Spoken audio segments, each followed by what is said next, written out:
Hi friends, Nicole Vincent here. Today we are checking out this butter bell. This was sent to me as a gift to check out and share with you, and I am absolutely loving this.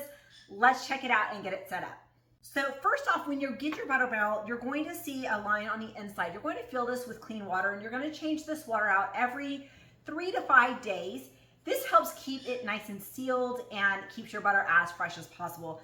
I love a butter bell because it keeps the butter nice and soft at room temperature, so it's easy to spread on toast, bagels, fresh bread, anything that you need. So we're gonna take a stick of butter and we're gonna put it here in the butter bell. You wanna make sure your butter is nice and soft, and then you simply just take a spatula, push it down there and nice, good in there. Get any excess off the outside.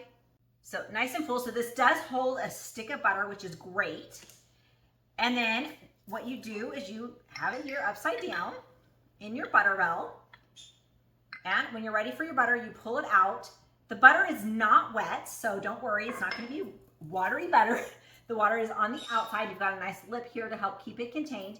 And then you have a little stand here so you can set it on the counter as you are buttering whatever you need to butter, but keeps it nice and soft and fresh and ready to spread.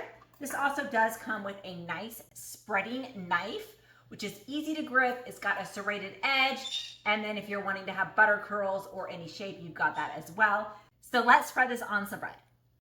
As you spread this, it's so nice and smooth, and it just makes such a difference to have room temperature butter versus cold butter that's gonna tear up your bread or pastry as you're trying to butter it on there. But it does a great job.